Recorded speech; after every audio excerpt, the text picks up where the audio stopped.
신약성경 누가복음 23장 50절에서부터 24장 12절까지 말씀입니다. 누가복음 23장 50절로부터 24장 12절까지 말씀입니다. 공회 의원으로 선하고 의로운 요셉이라 하는 사람이 있으니 그들의 결의와 행사에 찬성하지 아니한 자라. 그는 유대인의 동네 아리마대 사람이요 하나님의 나라를 기다리는 자라.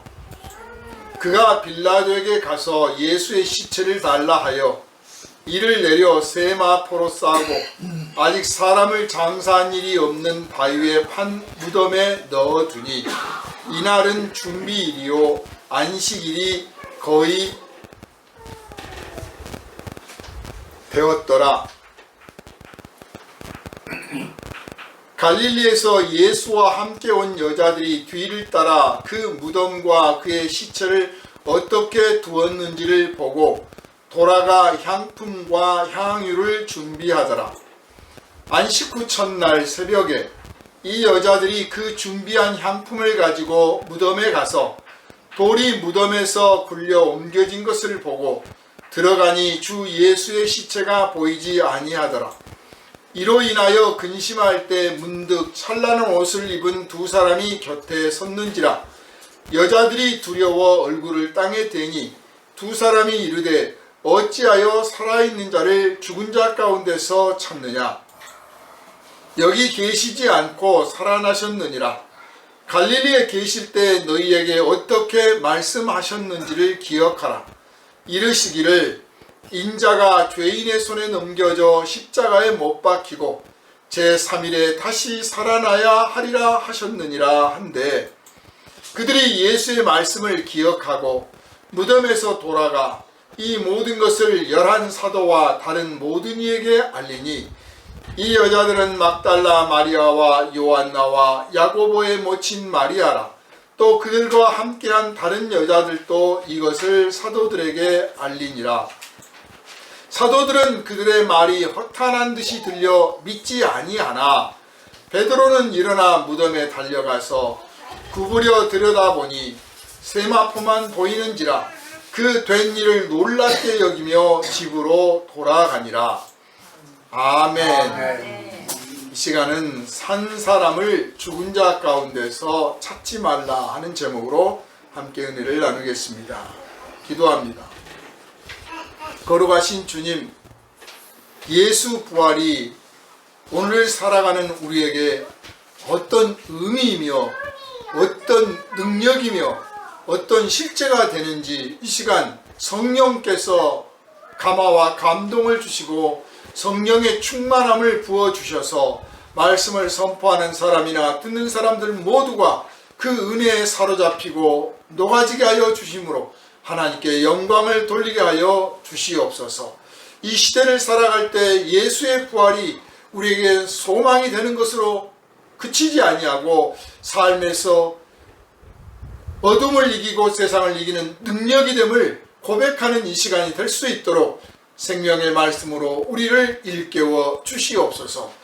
부인할 수 없는 증거를 오늘 우리 심령에 온전히 새기게 하여 주시고 이 증거가 우리의 삶의 기둥이 되고 기준이 되고 중심이 되게 하여 주시옵소서. 우리를 구원하신 예수 그리스도 이름으로 간절히 기도하옵나이다. 아멘. 할렐루야. 아멘. 예수님께서 십자가에 못 박혀 죽으셨을 때 못 박히시기 전에 이미 붙들려 가실 때부터 제자들은 엄청난 실망을 느꼈습니다. 제자들만 그랬겠습니까? 예수님을 따라다녔던 그 많은 사람들이 숨죽이고 그 장면을 지켜봤는데 예수님께서는 그냥 어떠한 저항도 하지 않고 또 어떤 능력도 나타내지 않았어요. 오히려 칼을 든 제자가 예수를 잡으러 온 사람들 가운데 있는 하인의 그 귀를 잘랐을 때 오히려 그 떨어진 귀를 귀에다 갖다 붙여주시고 그래서 다시 제자리 돌아가도록 붙여주시는 능력은 보이셨지만 당신을 보호할 수 있는 어떠한 능력도 장치도 나타내지 않으셨습니다. 이 점이 사람들과 하나님이 다른 점입니다.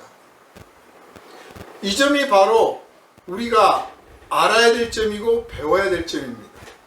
예수께서는 하나님의 아들이시면서 당신을 우리를 위한 속죄의 제물로 내어주시고 그 속죄의 제물이 된다고 하는 것이 얼마나 비참하고 얼마나 초라하고 얼마나 고통스럽고 얼마나 두려운지를 아시면서도 우리를 사랑하시기 때문에 아버지의 뜻에 온전히 순종하시기 위해서 당신의 어떠한 능력도 안 쓰셨습니다.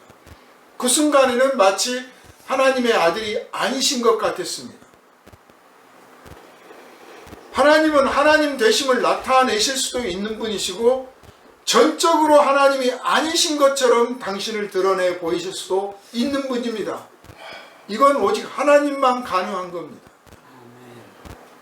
그래서 우리가 하나님을 믿는 백성으로서 예수 그리스도를 따르는 사람으로서 내가 주님의 제자로서 마땅히 겪어야 될 것이 있다면 그것이 모욕을 받는 것이든 괴롭힘을 당하는 것이든 외로운 것이든 두려움이든 가난이든 배고픔이든 또 뭐 어떤 처벌을 받는 것이든 무엇이든 간에 내가 주의 종으로서 주의 백성으로서 예수 그리스도의 제자로서 그 길을 따라갈 때 주께서 명령하신 대로 내가 십자가를 져야 한다고 할 때 그 십자가를 지고자 할 때 이미 나에게 주셨던 많은 은사와 능력들, 내가 얼마든지 동원할 수 있는 기회들, 또 내가 얼마든지 부릴 수 있는 지혜들, 그 어떤 것도 쓰지 않고 주님께서 내게 지어주신 대로 십자가를 지어나가는 그런 순종의 삶을 살아가는 것, 이것이 바로 우리 예수 믿는 제자들의 도리라는 것을 여러분 이 시간 깨달으시기를 주님의 이름으로 부탁을 드립니다.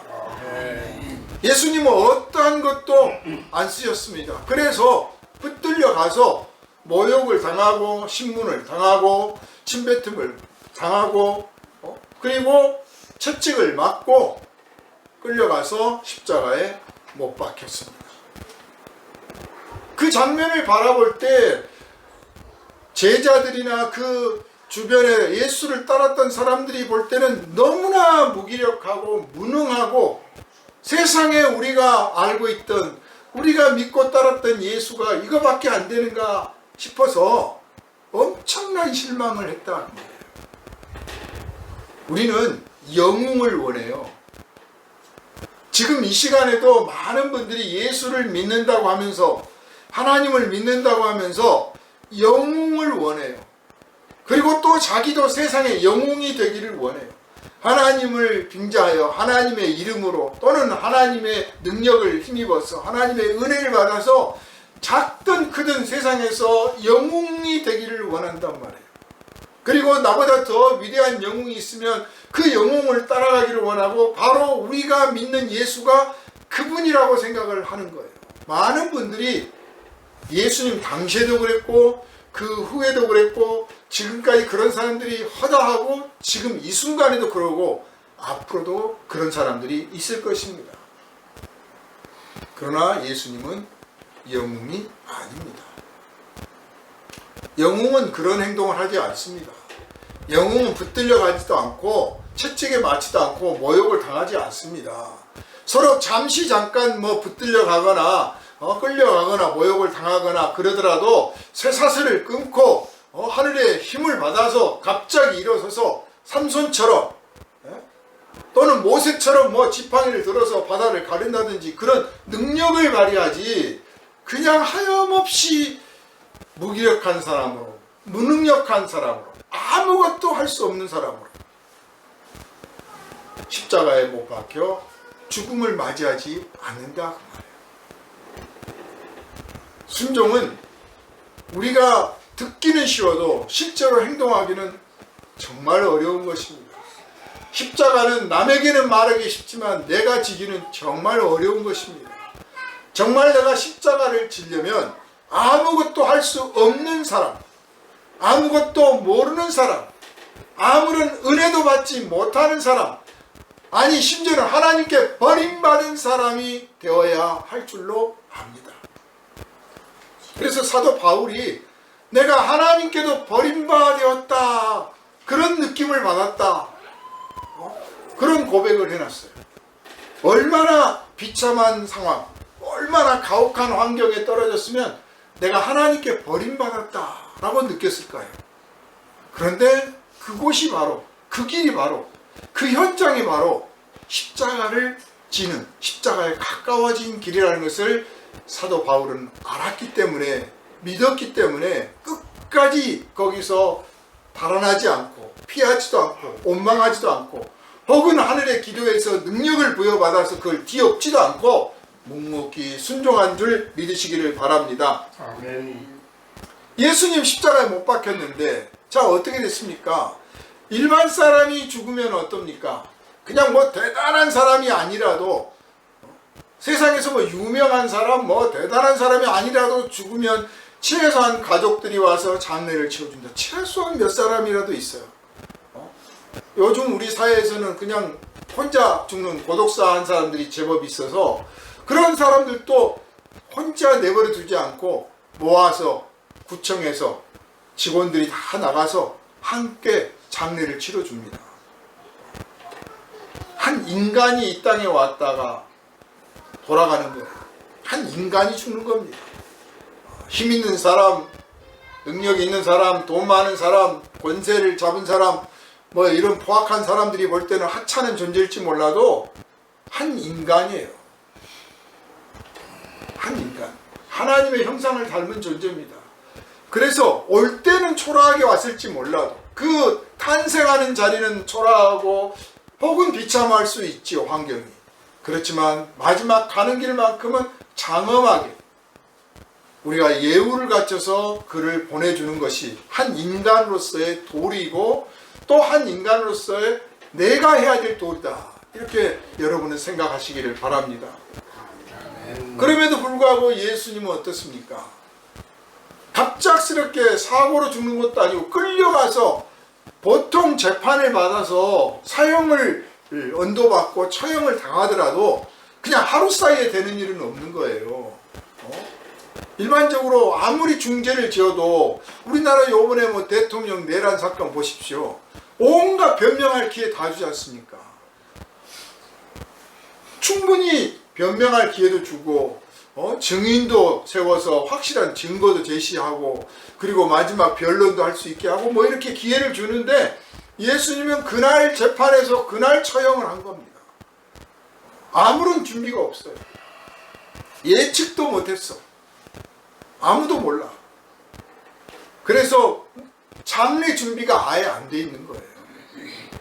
사실 로마라고 하는 나라가 얼마나 가혹한 나라냐면 사형을 처하잖아요. 그러면 그 사형수가 뭐 혹은 수위를 잇거나 무슨 관을 뭐 쓰거나 하면 다 비용을 받았습니다. 철저하게. 중국이 뭐 그렇다는군요. 총사형을 당하면 총알값도 내야 된대요. 한 푼도 안 준다는 거지. 그러니까 다 사형을 받게 된다 그러면 다 준비를 해갖고 가야 되는 거예요. 그런데 갑자기 그냥 붙들려 가서 고문을 당하고 그리고 십자가에 못 박혀 죽게 되니까 아무런 준비가 없는데 안식일은 다가와. 유대인들은 안식일을 우리가 오늘 주일을 생각하는 것보다 훨씬 엄격하게 지키기를 원했어요. 왜냐하면 그렇게 해야 하나님의 백성으로서 마땅한 도리다 이렇게 생각을 했거든요. 그래서 안식일을 어긴다고 하는 것을 아주 그냥 목숨과도 바꿔야 될 만큼 철저하게 지키려고 하고 굉장히 두려워했단 말이에요. 그런데 십자가에 못 박혀서 죽었다고 하는 것은 저주받았다는 거거든요. 저주를 받았어. 저주받은 시체를 길거리에 내버려 두면 안 되는 거예요. 안식일을 맞이할 때 다 정리해서 우리가 주일을 맞이할 때 어떻습니까? 여러분 하나님께 나가서 예배하고 은혜 받아야지 하고 주일을 맞이합니까? 아니면 내가 가서 은혜를 하나님께 바쳐야지 하고 주일을 맞이합니까? 여러분 하나님께 예배드리고 경배하고 기도하고 그래서 은혜도 받고 고침도 받고 위로도 받고 복을 받으려고 오는 거잖아요. 이스라엘 백성들이 안식일을 지킬 때 그런 느낌이에요. 하나님이 우리의 기도를 받으시고 하나님이 우리의 경배를 받으시고 그래서 우리에게 한량없는 복을 내려 주시기를 원해서 안식일을 지키는데, 그러려면 하나님이 오실 길을 깨끗하게 해야 돼. 그래서 여러분 주일을 맞이하기 전에 제가 교회 청소하는 것처럼 여러분 집에서도 다 청소를 해야 돼. 옷도 좀 갈아 저기 하고 목욕도 하고, 내가 주일을 맞이할 때 하나님께 영광을 돌릴 때 하나님의 은혜를 맞이하는데 그분을 영접하는 자리인데 내가 더러운 몸으로 더러운 마음으로 더러운 습관으로 할 수 없다. 이스라엘 백성들이 안식일을 지킬 때 그랬단 말이에요. 그래서 어떤 부정하고 불결한 것을 내버려 둬서는 안 돼. 다 치워야 되는 거예요. 그리고 깨끗하게 안식일을 맞이해야 되는 거죠. 그래서 비록 처형을 당한 죄인이지만 분명한 죄인이잖아요. 그것도 사내들인 공회에서 정식으로 이 사람은 신성모독죄다. 유대인의 가장 높은 통치기관, 의결기관이라고 할 수 있는 공회에서 이 사람은 신성모독죄를 지은 사람이다 라고 하고, 그리고 또 로마 당시 정치 군사를 장악하고 있는 로마 법정에서 또 반란죄, 이 사람은 반란 괴수다. 그래서 사형 언도를 받아서 처형당한 거 아닙니까? 비록 그런 죄인이라도 그 시체를 나무에 매달아 두어서는 안 된다. 그래서 시체를 치워야 되는 거죠. 그래서 아리마대 사람, 여기 이 성경을 여러분이 읽을 때 주의 깊게 읽다 보면 유대인의 동네 아리마대 사람이라고 했어요. 그러니까 예루살렘 안에, 예루살렘에 전부 유대인만 살고 있는 게 아니라 이미 그때 당시에 유대인 말고 다른 민족, 다른 언어를 쓰는 사람, 다른 혈통에 속한 사람, 이런 사람들이 제법 와서 살았다 말이죠. 또 로마 사람도 또 와 있었다는 거죠. 그래서 유대인 거주 지역, 유대인의 동네, 유대인 거주 지역, 유대인 거주 지역에 있는 사람 요셉이 빌라도에게 가서 예수의 시체를 달라고 했습니다. 이 요셉이란 사람이 평소에 예수님을 좋아하고 존경했다, 사랑했다, 이렇게 짐작할 수가 있습니다. 그리고 또한 동시에 빌라도에게 가서 이렇게 요구할 수 있을 정도면 이 사람이 영향력이 있는 사람이요, 무엇보다도 빌라도와 관계가 나쁘지 않은 사람이다, 혹은 신임을 얻은 사람이다, 이렇게 볼 수 있어요. 이 사람은 공회 사람입니다. 그런데 예수를 십자가에 못 박자고 결의할 때 같이 동참하지 않았던 사람이에요. 그래서 하나님 앞에 불의를 저지르지 않은 사람이에요. 하나님의 뜻을 저버리지 않은 사람이죠. 이 사람이 빌라도에 가서 예수의 시체를 달라고 했습니다. 그랬더니 가져가라고 했습니다. 자, 죽지 않았는데 예수의 시체를 내주겠습니까? 죽었으니까, 죽음을 확인했기 때문에 그 시체를 내어주는 거죠. 왜냐하면 사형이라고 하는 형벌은 죽음이 곧 그 형의 완성이거든요. 죽음을 확인해야 형이 끝나는 거예요. 징역 20년은 20년 날을 채우면 돼. 그런데 사형은 숨이 끊어져서 그 검시관이 이 사람 죽었습니다 라고 선언을 해야 이 사람이 죽은 거예요. 그래야 형이 완성이 되는 거죠. 우리나라도 지금도 마찬가지예요. 사형 언도를 받아서 집행을 하면 검사가 그 담당 의사와 함께 가서 의사가 먼저 사망을 확인하고 죽었습니다 하면 검사가 이 사람은 죽었습니다, 죽었기 때문에 사형을 완결하였다 라고 선언을 해야 이 사람이 이제 무죄가 되는 겁니다. 사형이 끝났으니까. 그래서 교도소 밖을 나갈 수가 있는 거예요.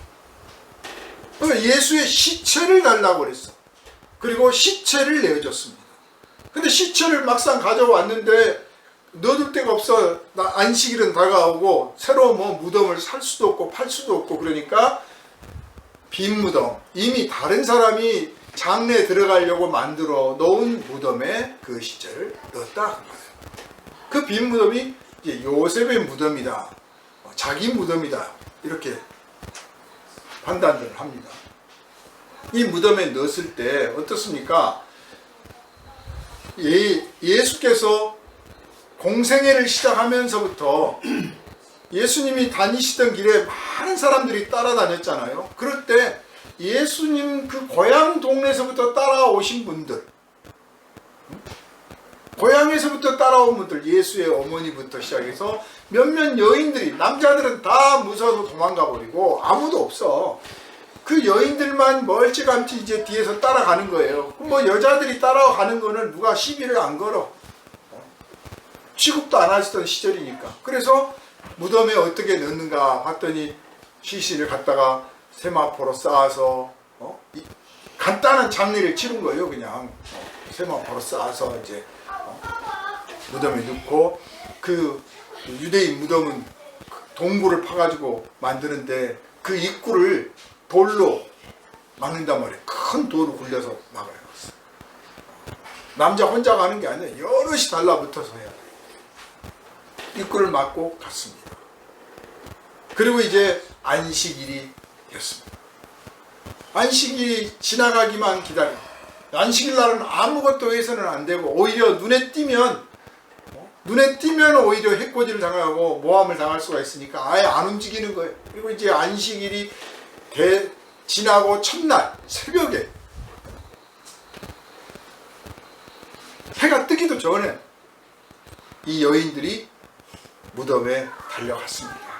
갔더니 어떻게 됐습니까? 돌은 굴려졌고 들여다보니까 예수의 시체는 안 보이는 거예요. 장례를 마저 치러줘야겠다 싶어서 향품도 향유도 준비해가지고 와서 그 죽은 예수 어떻게 쓰니 장례를 좀 제대로라도 치러드려야겠다 생각하고 가는데 시체가 없어. 시체가 없어가지고 이게 무슨 일인가? 이게 무슨 일인고?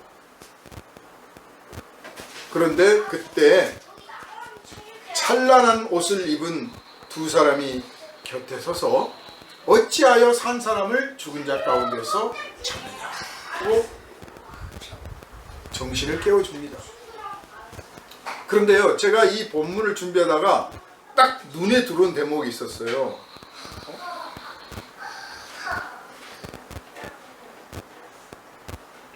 갈릴리에서 예수와 함께 온 여자들이 뒤를 따라 그 무덤과 그의 시체를 어떻게 두었는지를 보고 돌아가 향품과 향유를 준비하더라.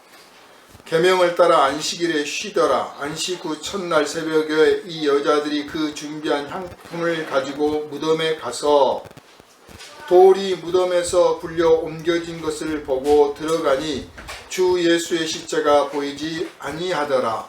우리 그냥 평범하게 읽을 수 있는 문장인데, 이 복음서에서요 항상 예수께서 또는 예수는 그렇게 표현을 했는데 딱 이 대목에 와서 주 예수라고 딱 썼어요.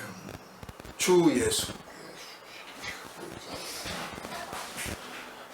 예수가 제자들, 예수가 이 땅에서 공생애를 다니실 때 그때 부름받았던 제자들과 예수님을 따랐던 많은 사람들이 주님 주님 했잖아요. 그때 주님은 선생님, 또 뭐 변화산성에서 예수님 변하시는 모습을 보고 뭐 기적을 행하시는 모습을 보고는 오 주님 그랬어요. 그때는 이제 왕에게 표현하듯이 왕이라는 표현처럼 했어요.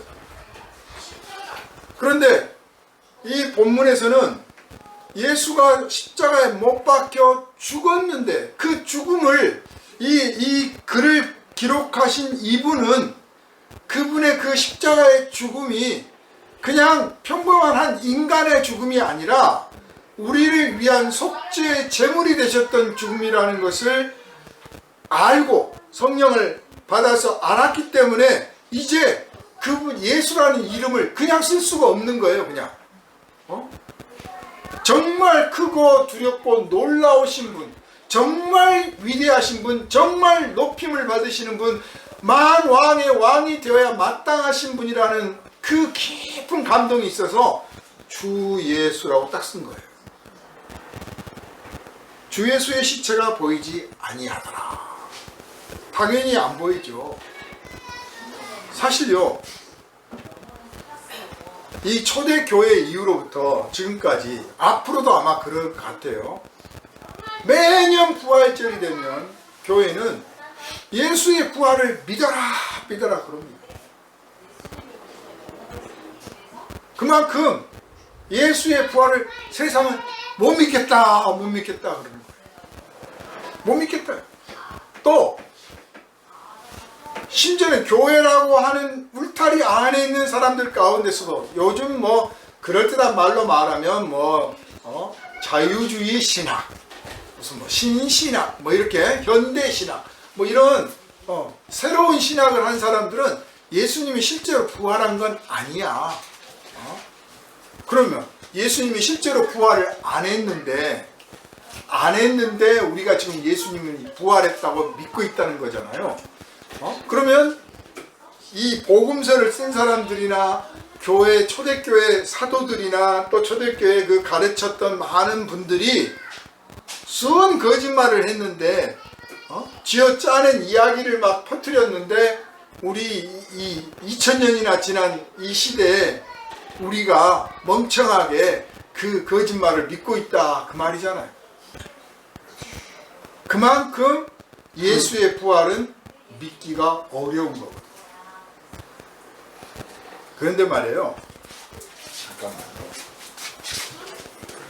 뭐 하는 거지?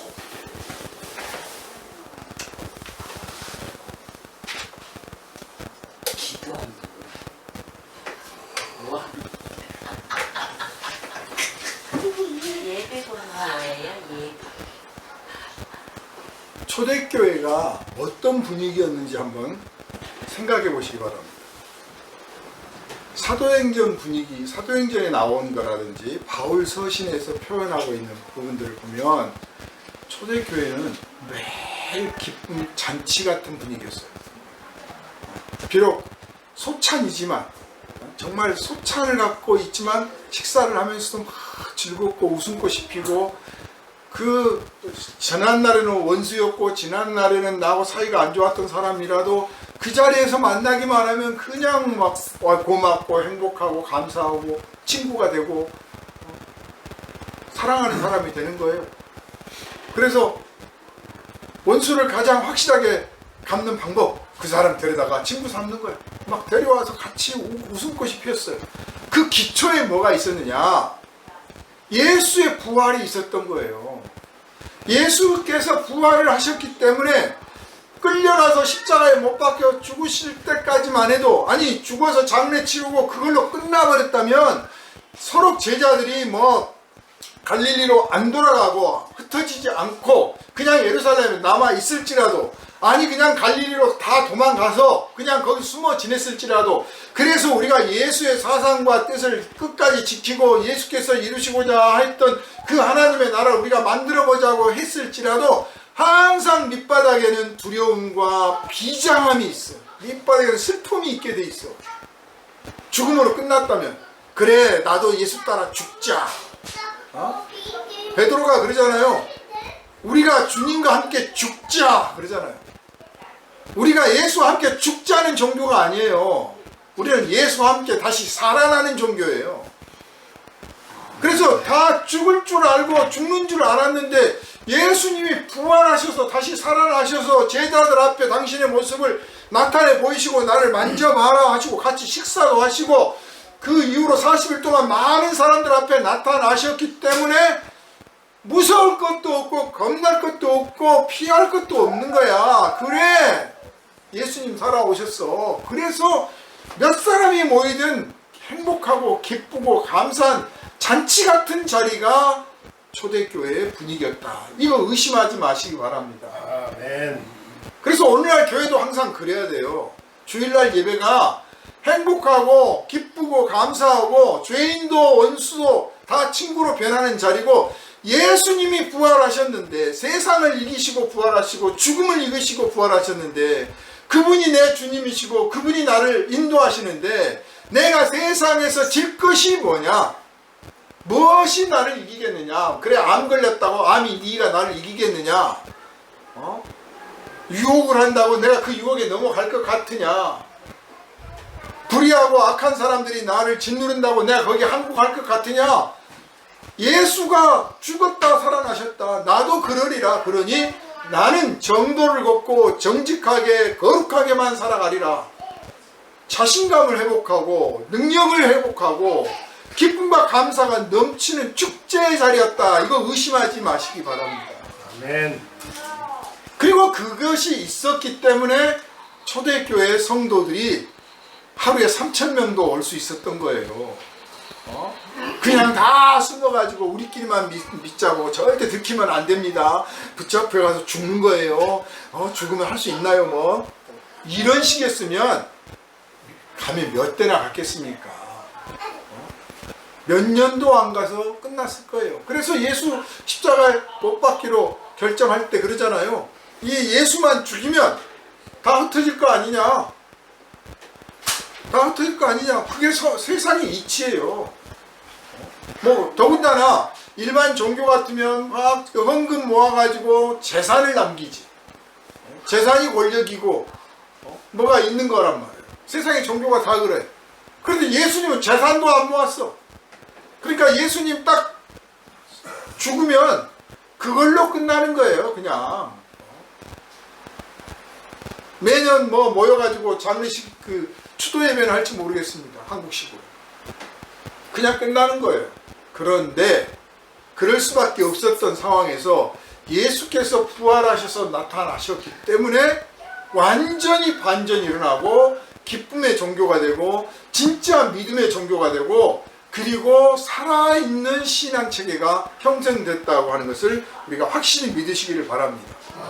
그래서 뭐 자유주의 신학이다, 무슨 신신학이다, 현대신학이다, 어쩌고 저쩌고 떠들어가면서 뭐 베드로가 예수를 배신 때였기 때문에 그 사람은 틀림없이 예수를, 부활한 예수를 만나야만 했다. 그래야 용서를 받고 죄책감을 벗어날 수 있었기 때문에 그 사람이 뭐 베드로가 무슨 심리적으로 무슨 환상을 봤다는 등 강아지 같은 소리들을 하거나, 뭐 제자들이 뭐 그냥 흩어지기가 너무 싫어서 예수가 부활했다고 뭐 뻥을 쳤다.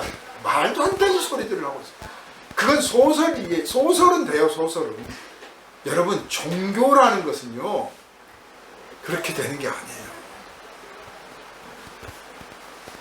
더군다나 제자들이 가서 순교를 당했지 않습니까? 십자가에 못 박혀 죽은 사람, 돌에 맞아 죽은 사람, 칼에 목이 잘려 죽은 사람, 그런 순교의 길을 피하지 않고 갈 수 있었던 것은 확신이 있었기 때문이고, 그 확신 중의 확신은 예수 그리스도의 부활인 줄 믿으시길 바랍니다. 그래서 기독교를 말하라고 하면 뭐 사랑의 종교다, 뭐 희생의 종교다, 뭐 용서의 종교다, 뭐 그런 여러 가지 말들을 할 수 있겠지만 기독교는 본질적으로 부활의 종교예요. 부활의 종교예요. 당신은 죽어요. 그러나 안 죽어요. 유명한 안희수. 일본 의회에 가서 일본 침략이 부당하다고 외쳤던 그런 용기가 어디서 나오느냐? 그래, 나 죽는다. 그러나 다시 살아날 것이다. 뭐가 겁나? 부활이라고 하는, 예수 부활이라고 하는 허구가 아니라 실제 경험된 사건을 바탕으로 예수를 믿는 믿음이 형성되어 있다 그 말입니다. 죽어봐야 아는 게 아니에요. 그냥 죽어봐야 아는 게 아니라 눈앞에서 본 거예요. 눈앞에서 목격한 거야. 그래서 부활의 종교다. 그래서 그 어떤 날보다, 사실은 우리가 성탄절보다 뭐 다른 어떤 교회 절기보다 이 부활주일이 가장 의미가 있는 날이다. 이걸 여러분 확실히 마음속에 담아두시기를 주님 이름으로 부탁을 드립니다. 예수님의 그 시신을 안았던 요셉의 마음은 어땠을까요? 예수님 좋아하고 따르고 존경하고 이분이 하나님 나라를 회복할 하나님이 보내신 종이다 라고 믿었던 사람인데 눈앞에서 못 박혀 십자가에 못 박혀 죽었습니다. 그래서 그 죽기까지 기다렸다가 시체를 받아서 올 때 참 안쓰럽고 짠하고 막 억울하고 슬프고 한없는 패배감, 절망감, 굴욕감.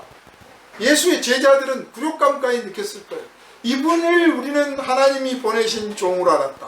이분이 바로 그리스도요 구세주로 알았다 라고 생각했던 건데, 그런데 십자가에 못 박혀서 저주받은 그 십자가에 못 박혀 죽었을 때 그걸 바라보고 있던 제자들, 그 시신을 안았던 요셉, 그 시신을 무덤에 누울 때까지 만져보지도 못한 그 예수님을 따라왔던 그 여인들은 그 마음이 얼마나 비통했겠냐.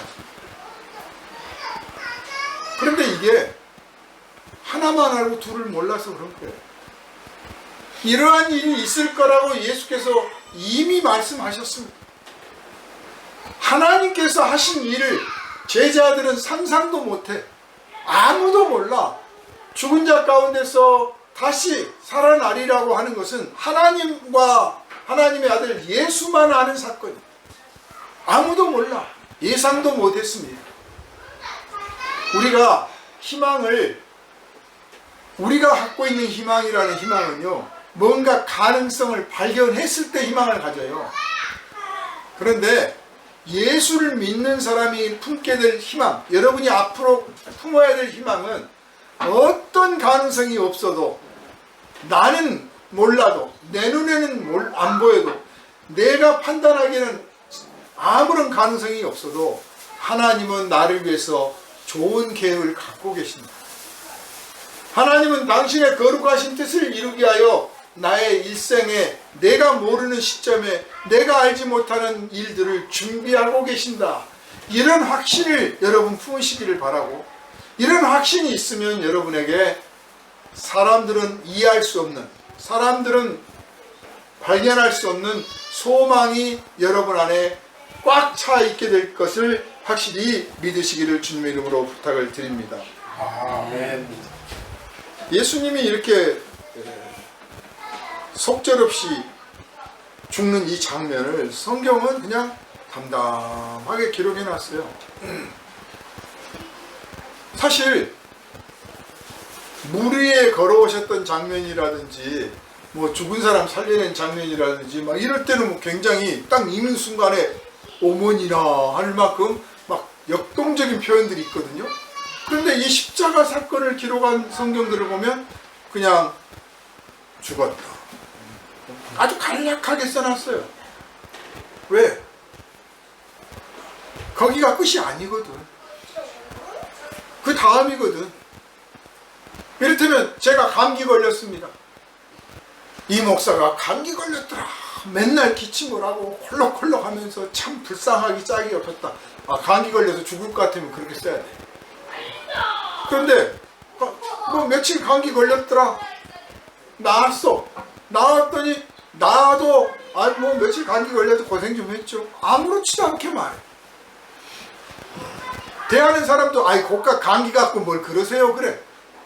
이런 식인 거예요. 예수의 부활을 목격한 제자들, 예수의 부활을 경험한 제자들은 예수의 십자가의 이 죽으심을, 물론 위대한 사건이요, 놀라운 사건이요, 엄청난 일이고 정말 고통스러운 일이죠. 생각하기도 싫어. 그렇지만 부활을 경험했기 때문에 그랬더라. 여러분의 인생사에서 어떤 역경이 다가올지 모릅니다. 어떤 어려움이 있을지 몰라요. 이미 경험했던 것들을 또 경험할 수도 있고, 아니 전혀 몰랐던 일이 갑자기 다가올 수도 있어요. 사고가 날 수도 있고, 뭐 몰랐던 병을 발견할 수도 있고, 뭐 사랑했던 사람과 싸울 수도 있고, 헤어질 수도 있고, 별의별 일이 다 겪을 수 있어요. 그럴 때 우리 마음이 막 흔들리고 두렵고 걱정이 되죠. 거기가 끝인 것 같아. 더 이상 가능성이 없을 것 같아. 그대로 끝날 것 같으니까 그러는 거예요. 그런데 뭐 흔한 말로 이 또한 지나가리라가 아니라 정말 지나가는 거예요. 우리에게 더 나은 미래가 있어요. 여러분 예수 만난 이후로 여러분의 삶을 돌아와 보십시오. 내가 몇 살에 만났는지 여러분 자신이 기억을 하고 있을지 모르지만 내가 예수라는 분, 하나님이라는 분이 나를 인도하시고 나를 사랑하신다고 인정하고 느끼기 시작했을 때 그때로부터 내 삶이 더 좋아졌습니까? 더 나빠졌습니까? 내 삶에 더 나은 미래가 항상 약속되어 있었습니까? 아니면 알 수 없는 도대체 답답한 인생으로만 살아왔습니까? 딱 우리 경험이 말해주잖아요. 하나님은 절대 나를 슬프게 아프게 하시는 분이 아니야. 하나님은 나를 실패자로 놔두시는 분이 아니야. 하나님은 나를 사랑하셔서 나보다 내가 계획하고 내가 바라는 것보다 더 좋은 것을 항상 예비하시는 분이야. 예수께서 십자가에 못 박히셔 무덤에 들어가시고 부활하심으로써 제자들은 이거를 발견한 거예요. 이거를 발견한 거야. 우리가 몰랐던, 예수님은 아셨는데 우리들은 그걸 여태 몰랐구나. 하나님은 사실 더 놀라운 일을 준비하고 계셨구나. 십자가가 끝이 아니었구나. 죽음이 끝이 아니고 무덤이 끝이 아니구나. 사업 실패가 끝이 아니고 암이 끝이 아니고 질병이 끝이 아니구나. 그 다음에 내가 생각하지 못한 더 놀라운 일들이 있구나. 그렇다면 내가 지금 절망하고 낭망할 게 아니라 기도해야겠구나. 소망 중에 바라봐야 되겠구나. 여러분의 마음에 이 심령이 가득 차기를 주님의 이름으로 축원합니다. 아멘. 예수님이 이렇게 무덤에 들어가실 때까지 예수님 입장을 한번 생각해 보자고요. 예수님 마음을. 처음 말씀드린 것처럼 일체의 능력을 쓰지 않기로 하셨단 말이에요. 일체의 권능을 나타내지 않기로 하셨어. 자, 나는 그럴 수 있을까? 오늘 성도들이, 오늘 교회가 세상에서 가끔 막 무리를 일으키기도 하고 비난을 받는 일에 휩쓸리기도 하고 또 실제로 잘못된 행동들을 하는 경우가 있는데 대다수를 보면요, 대개가 뭐 그냥 마귀의 유혹에 넘어갔다, 사탄의 깽에 빠졌다, 뭐 그렇게 표현할 수도 있겠지만 자기에게 준 지혜와 능력과 권세와 자기에게 준 그런 그 영광스러운 그런 그 은사들 뭐 이런 것들을 버리고 포기하고 무능한 자로 내버려 둬야 될 때 그러지 못해서 생기는 현상들이에요. 즉 십자가를 안 지기 때문에 생기는 현상. 십자가를 져야 될 때는 십자가를 져야 되거든. 뭐 1년 내내 맨날 십자가 지고 내가 십자가 집니다 할 게 아니라 이건 내가 져야 될 십자가구나. 아, 이번에는 하나님께서 나에게 십자가 지라고 하시는 거구나. 여기서 내가 십자가를 져야 주님 뜻을 이루겠구나. 왜? 느낄 수 있어요. 우리가 철없는 사람들이 아니잖아요. 성령을 받은 사람들이야. 성령께서 나를 일깨워 주셔. 이때는 네가 십자가를 져야 된다. 여기가 네가 십자가에 져야 될 자리다. 여기서 네가 십자가를 지지 않으면 영광을 모를 것이다. 이렇게 성령께서 감동을 주실 때 그때 잔꾀를 부리지 말고 내게 가지고 있는 뭐 능력, 지혜, 권세 막 무슨 뭐 동원하려고 하지 말고 그냥 아주 어떻게 보면 피동적으로 전적으로 당신 뜻대로 하십시오라고 맡길 줄 알아야 돼요. 누가 욕을 한다, 비난을 한다. 그럴 때 거기에 대해서 변명을 하거나 혹은 상대를 꺾어 누를 이론을 막 찾아내거나 아니면 힘으로 눌러버리거나 아니면 뭐 다른 사람을 동원해서 입을 막게 하거나 혹은 그 사람의 문제점, 약점을 찾아내가지고 나쁘게 매도를 하거나 이런 모든 것들을 하지 않고 비방하고 욕하면 예, 제가 죄인입니다. 제가 나쁜 놈입니다. 그 유명한 목사님이 그러셨다는 거예요. 이 세상 사람이 또 모여서 사람들 흉보지만 교회에서도 성도들끼리 흉을 봐요. 목사들끼리도 모여가지고 흉을 보는 거야. 아무개 목사가 뭐 어쨌다는구만, 엉터리구만, 뭐 했어. 근데 그걸 또 들었어요. 그래가지고 이제 그걸 일러 바친 제자가 목사님 막 이렇게 당신을 비방하고 욕을 합니다. 그러니까 뭐라고 반응을 했냐? 저 같으면 뭐라고 했을 텐데 그 말이 맞아. 그 말이 맞아. 그랬다는 거예요. 그러니까 와서 고자질했던 이 사람이 할 말이 없는 거야. 맞다는데 내가 그 말 들어야 맞아 나 원래 그래. 그러니까 딱 끝난 거예요. 그냥 거기다 내고 지네들은 약점 없냐? 지네들은 문제점 없냐? 너 말 잘해줬다. 내가 어떻게 이놈들한테 혼을 내줄까? 혹은 내가 가서 변명을 해야 돼. 당신들 그렇게 하는 거 아니야. 뭐 해야 돼. 일치 안 한 거예요. 그게 예수님 십자가 지시는 장면에 조금이라도 닮아가는 모습이에요. 그게 십자가를 지려고 하는 사람의 태도예요. 그렇게 십자가를 져야, 아니 십자가를 져야 부활을 맛보는 거죠. 죽어야 부활이 있지. 죽지도 않은데 무슨 부활이 있어. 십자가를 져야, 희생을 해야 모욕을 당하고 핍박을 당하고 저주를 받고 버림을 받고, 그럴 때 저항하지 않고 맞서지 않고 피하지 않고 달아나지 않고 숨지 않고 그걸 받아들일 때 정말 외톨이가 돼서 버림받아서 내 장례식 치러줄 사람도 없고 무덤조차 없을 때, 그걸 피하지 않고 있을 때, 그때 부활이 있고 영광이 있는 거예요. 그러므로 사랑하는 여러분, 여러분에게 주어지는 것들은 하나님이 여러분을 사랑하시는 가운데 주시는 거예요. 잘못해서 여러분을 꾸지람하 하실 때도 마찬가지고, 잘해서 칭찬하실 때도 마찬가지고, 다 사랑하시는 가운데 주시는 것들이에요. 그러니 다 받아들이고 이렇게 감사하고 순종하면서 주님, 십자가 지신 예수님 바라보면 제가 하는 일은 아무것도 아닙니다. 저 그저 흉내도 못 냅니다. 라고 겸손하게 따라가시기를 주님의 이름으로 축원합니다. 아멘. 이걸 이기지 못하면요, 당장은 자기를 변명하고 당장은 자기를 변호하고 당장은 자기 위신을 회복할 수 있을지 몰라도 결국 거룩한 하나님의 아들이 지셨던 십자가, 그 십자가를 바라보고 우리에게 지어주신 그 십자가는 못 지게 되는 것이니까 깨달으시기를 바랍니다. 못 져요. 그래서 오늘 교회, 오늘 성도들 가운데 십자가가 별로 안 보이는 거예요. 만들다만 십자가만 있어, 형다. 십자가가 별로 안 보여. 다 드센 사람들만 있는 거예요.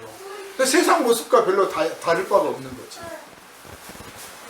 그 모습을 보았던 제자들, 들었던 제자들, 초대교회 성도들이 우리의 존경이 되고 부러운 대상이 되는 이유는 예수의 부활을 목격하고 그 부활했던 예수를 만나보고 예수의 그 십자가를 배우려고 했던 그 사람들이었기 때문에 우리가 초대교회로 돌아가자 하는 것이지, 초대교회가 오늘날 교회보다 뭐 경제적으로 좋습니까?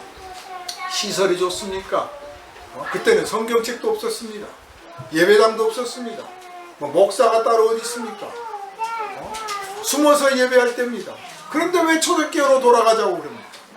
예수 부활하셨던 그 영광을 목격하고 그 감격을 같이 나누고 그 기쁨을 같이 나누고, 그리고 소망을 품고 세상에 무서울 것 하나 없는 정말 뜨거운 열정 속에 거룩한 사랑을 하기로 결단한 사람들로 모였기 때문에 세상에서 볼 때는 별 볼 일 없는 사람이었을지 몰라도 하나님 앞에서는 정말 사랑스러운 자녀들이었기 때문에 그 교회를 우리가 본받기를 원하는 것이고 돌아가자, 이렇게 주장을 하는 것입니다.